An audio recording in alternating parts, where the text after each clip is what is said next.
ஸ்ரீமதே ராமானுஜாய நமஹா.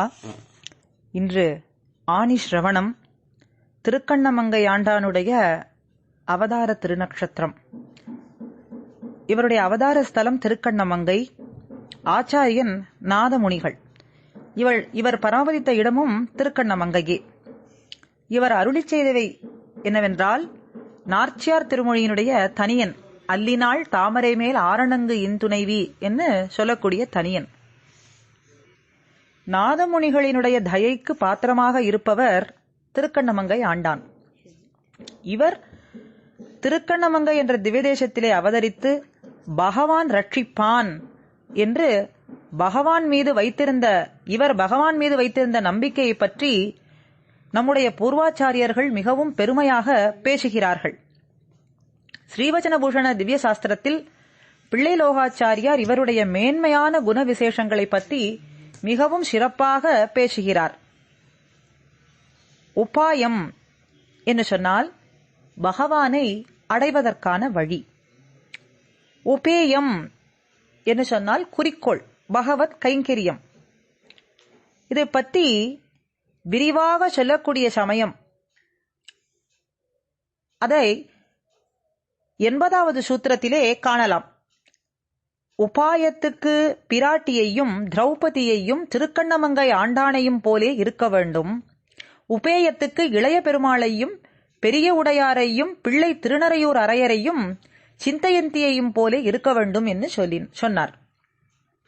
உபாயம் என்பது வழி மற்றும் உபேயம் என்பது குறிக்கோள். பகவானே நாம் உய்ய வழி என்றும் அவனுக்கு நாம் பண்ணும் நித்திய கைங்கரியமே மிகவும் முக்கியமான குறிக்கோள் என்றும் சாஸ்திரம் விளக்குகிறது. பகவான் மட்டுமே சர்வ சக்தனாய் சர்வ ரக்ஷகனாய் இருப்பதால் அவரால் எவரை வேண்டுமானாலும் இந்த சம்சார பந்தத்திலிருந்து விடுவிக்க முடியும். அதனால் அவனே உபாயம் என்று ஆகிறான்.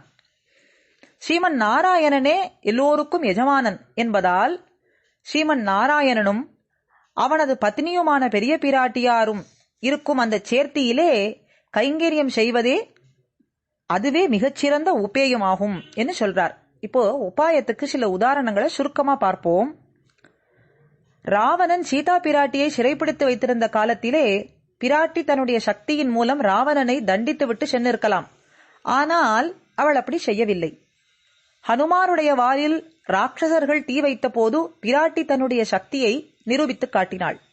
எப்படி என்று சொன்னால், சீதோ பவா, இந்த நெருப்பு குளிர்ந்து இருக்கட்டும் என்று கூறி பிராட்டி குளிர கடாட்சித்ததால் ஹனுமானுக்கு அந்த நெருப்பு சுடாமல் குளிர்ந்திருந்தது. ஆனால் அவள் பெருமாளை ஸ்ரீராமன் மட்டுமே சார்ந்திருக்க வேண்டும் என்று இந்த உலகத்திற்கு எடுத்துக்காட்டினாள்.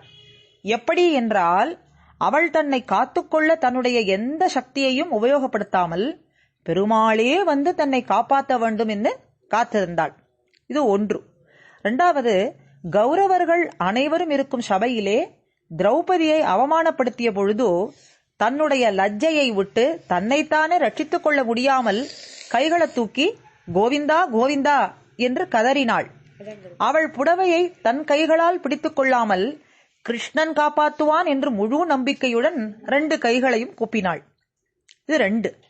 எம்பெருமானே நமக்கு தஞ்சம் என்று இவர் தன்னுடைய செயல்கள் அனைத்தையும் விட்டுவிட்டு திருக்கண்ணமங்கை திவ்யதேசத்து எம்பெருமானான பக்தவச்சல பெருமாளையே தஞ்சமடைந்தார். இந்த சூத்திரத்தின் வியாக்கியானத்தில் ஆண்டானுடைய நிஷ்டையை மிகவும் அழகாக விளக்கியுள்ளார் மாமுனிகள். ஒரு நாள் ஒரு நாயை ஒருவன் அடித்ததை ஆண்டான் பார்த்தார். இதை பார்த்த அந்த நாயின் சொந்தக்காரர் மிகவும் கோபம் கொண்டு அதை அடித்தவருடன் சண்டை போட்டார்.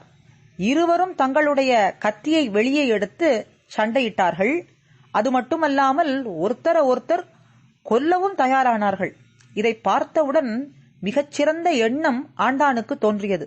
ஒரு சாதாரண மனிதன் தனக்கு சொந்தமான ஒரு நாயை அடித்ததற்காக கோபப்பட்டு கேவலம் அந்த வஸ்து தனக்கு சொந்தமானது என்பதற்காக அடித்தவரை கொல்ல வேண்டும் என்ற அளவுக்கு செல்வான்னு சொன்னால், ஒருவன் சர்வ ரக்ஷகனான எம்பெருமானிடம் நாம் சரணாகதி பண்ணிவிட்டு அவனே நம்மை காப்பாற்றுவான் என்று இருந்தால் தேவர்களுக்கெல்லாம் தேவனான ஸ்ரீமன் நாராயணன் நம்மை ரட்சிப்பாது இருப்பானா என்று அவர் சிந்தித்தார். இதை சிந்தித்த உடனேயே அத்தனை பேர் மீதும் வைத்திருந்த பற்றை விட்டார். தன்னை காத்துக்கொள்ள வேண்டும் என்ற எந்த எண்ணமும் கவலையும் இல்லாமல் கோவிலுக்கு சென்று அங்கேயே இருந்தார். இங்கே எதுவும் செய்யாமல் அனைத்து செயல்களையும் விட்டார் என்பதை நாம் இங்கே புரிந்து கொள்ளலாம். ஆனால் மாமுனிகள் இவர் கொள்கையை மிகவும் அழகாக விவரித்துள்ளார். அவருடைய அழகான வார்த்தைகள் என்னவென்று சொன்னால், சர்வரக்ஷண ஹேத்துவான வியாபாரங்களை விட்டான் என்றபடி, அதாவது அவர் தன்னை ரட்சிக்கும் பொருட்டு அனைத்து செய்கைகளையும் செயல்களையும் கைவிட்டார் என்று இந்த வார்த்தை. இதற்கு என்ன அர்த்தம்?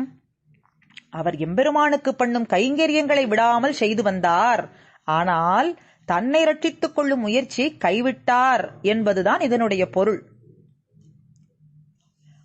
ஜெகநாச்சாரியாரும் இதே கொள்கையை எடுத்து காட்டுகிறார்.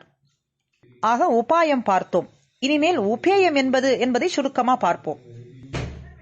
உபேயம், இளைய பெருமாள் லக்ஷ்மணன் பெருமாளை விட்டு ஸ்ரீராமரை விட்டு ஒரு பொழுதும் இணை பிரியாமல் இருந்தார்.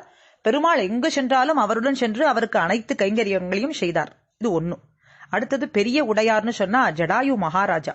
சீதா பிராட்டியை காப்பாற்ற வேண்டும் என்று ராவணனுடன் சண்டையிடும் பொழுது தனக்கு தீங்கு ஏற்படும் என்று நினைக்காமல் சண்டையிட்டார். அவருடைய முழு எண்ணமும் பிராட்டியை அந்த ராவணனிடமிருந்து காப்பாற்ற வேண்டும் என்றே இருந்தது.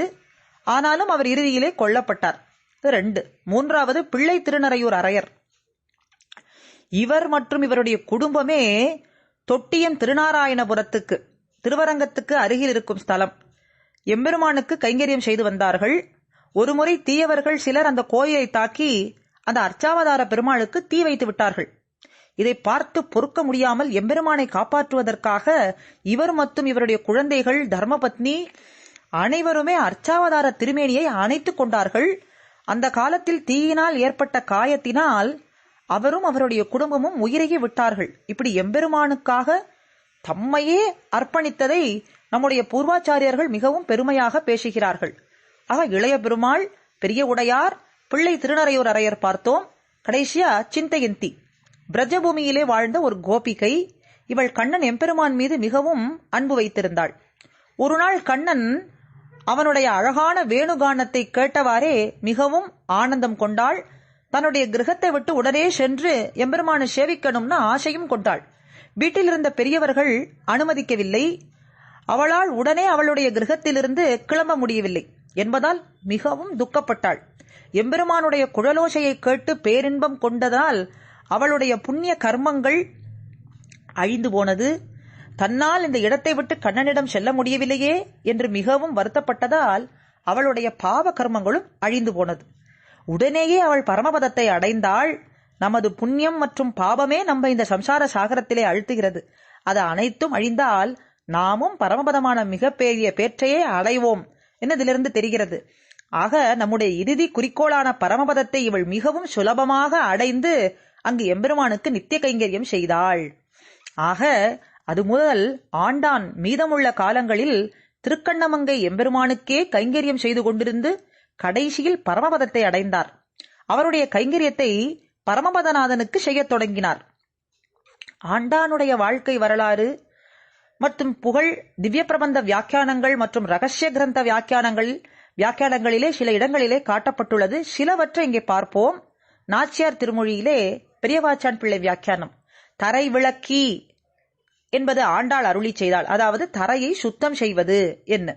திருக்கண்ணமங்கை ஆண்டான் சுத்தம் செய்யும் கைங்கரியத்தையே முக்கியமான குறிக்கோளாக, இதன் மூலம் இந்த கைங்கரியத்தின் மூலம் ஏதேனும் அடைய வேண்டும் என்ற நினைப்பு இல்லை, ஆனால் இதையே முக்கியமான குறிக்கோளாக வைத்திருந்தார் என்று பெரியவாச்சான் பிள்ளை காட்டுகிறார். நாச்சியார் திருமொழி ஒரு இடத்திலே, திருமாலையிலே உன் கடைத்தலை இருந்து வாழும் சோம்பர் என்ற இடம், எவரொருவர் எம்பெருமான் மீது முழு நம்பிக்கை வைத்துள்ளாரோ அவரே வாழும் சோம்பர் என்று இந்த இடத்திலே காட்டப்படுகிறது. அதாவது ஒரு நாயினுடைய சொந்தக்காரர் அதை காப்பாற்றியதை பார்த்தவுடன் ஆண்டான் பக்தவச்சல பெருமாளிடம் இதை அனுஷ்டித்து காட்டியதை வாழும் சோம்பர் என்று பெரியவாச்சான் பிள்ளை விளக்குகிறார். வாழும் சோம்பருக்கு எதிர்மறையானது தாழும் சோம்பர், உண்மையான சோம்பேறியான நபர். இவர்கள் தன்னை எந்த கைங்கரியத்திலையும் ஈடுபடுத்திக் கொள்ளாமல் தங்களுடைய வாழ்க்கையை வியர்த்தமாக கழிப்பார்கள். இது 2வது இடம் திருமாலையிலே. இதுபோல திருவாய்மொழியிலேயும் சரமோபாய நிர்ணயத்திலேயும் இருக்கு. சரமோபாய நிர்ணயத்தை பார்ப்போம். நாதமுனிகள் நம்மாழ்வாரிடமிருந்து 4000 திவ்ய பிரபந்தத்தை ஆழ்வார் திருநகரியிலே கற்றுக்கொண்டு வீரநாராயணபுரத்துக்கு வந்தார். அதாவது காட்டுமன்னார் கோவிலுக்கு வந்தார். அவர் அந்த பிரபந்தத்தை அந்த திவ்ய தேசத்து எம்பெருமான் மன்னனார் திருமுன்பே சேவித்து அவரிடமிருந்து மரியாதையை பெற்றுக்கொண்டார்.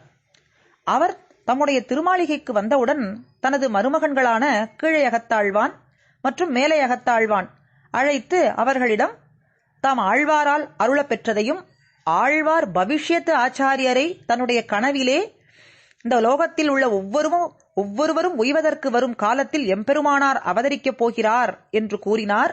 ஆழ்வார் அவதரிக்கப் போகிற ஆச்சாரியரின் திருமேனியையும் கனவிலே காட்டிக் கொடுக்கிறேன்னு சொன்னார்.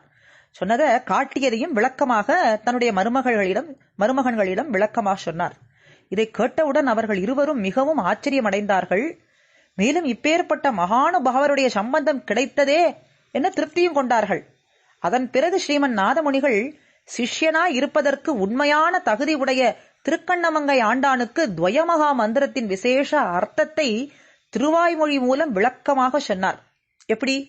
பொலிக பொலிக பொலிக என்ற பாசுரம் வரும்பொழுது ஆழ்வார் சொன்ன வார்த்தைகளையும் ஆழ்வார் கனவிலே தமக்கு காட்டியருளியதையும் நாதமுனிகள் மிகவும் விளக்கமாக எடுத்து சொன்னார். இதை கேட்டவுடன் பவிஷ்யத்தாச்சாரியாரின் திவ்யமங்கள விக்கிரகத்தை தேவரீர் கனவிலே சேவித்தீரே, இப்பேற்பட்ட உம்முடன் அடியேனுக்கு சம்பந்தம் இருக்கிறதே என்பதே அடியேனுக்கு மிகவும் பாக்கியம் என்று திருக்கண்ணமங்கை ஆண்டான் சொன்னார். இதை சொன்னது பெரியவாச்சான் பிள்ளையினுடைய ஸ்வீகார குமாரரான நாயனார் ஆச்சான் பிள்ளை. சரமோபாய நிர்ணயத்திலே சொல்லப்படுறது. கடைசியாக வார்த்தா மாலை முன்பே பார்த்தது போல இப்போ ஸ்ரீவச்சன பூஷணத்தில் விளக்கமாக கூறியிருக்கும் விஷயத்தை பின்பழகராம் பெருமாள் ஜீயர் இந்த வார்த்தையிலே சொல்றார். வார்த்தா மாலை 109 எம்பெருமானை அடைவதற்கான வழியையும் முழுமையாக அவனை சார்ந்திருப்பதை பற்றி விளக்கும் பொழுது இவர் பிராட்டி, திரௌபதி மற்றும் திருக்கண்ணமங்கை ஆண்டானையே உதாரணமாக நமக்கு சொல்கிறார்கள். கடைசியிலே வார்த்தா மாலை 234 சாமானிய சாஸ்திரம், அதாவது வர்ணாசிரம தர்மத்தை விட விசேஷ சாஸ்திரம் பாகவத தர்மம் தான் மிகவும் முக்கியமானது என்று இந்த சூத்திரத்திலே அழுத்தமாக சொல்லப்படுகிறது. இப்படிப்பட்ட நிஷ்டை மிக உயர்ந்த அதிகாரிகளான ஆதிபரதன், திருக்கண்ணமங்கை ஆண்டான் மற்றும் சிலருக்கு மட்டும்தான் ஏற்படும் என்று நாம் நினைக்க கூடாது என்றும் சொல்கிறது. அது மட்டுமல்லாமல் நாம் ஒவ்வொருத்தரும் இதை பின்பற்ற முயற்சி செய்ய வேண்டும். எது? பாகவத தர்மமே மிகவும் முக்கியமானது என்பதை பின்பற்ற முயற்சி செய்ய வேண்டும் என்றும் அந்த பகவானின் கடாட்சத்தின் மூலம் நாமும் இந்த நிட்டையிலே இருப்போம் என்றும் கூறியுள்ளது. இதன் மூலம் திருக்கண்ணமங்கை ஆண்டானுடைய மகிமையிலே சில துளிகளை பார்த்தோம். நாமும் எம்பெருமான் மீது முழுமையான நம்பிக்கை வைத்திருக்க இவருடைய திருவடி தாமரைகளையே வணங்கி பிரார்த்திப்போம். ஆழ்வார் எம்பெருமானார் ஜீயர்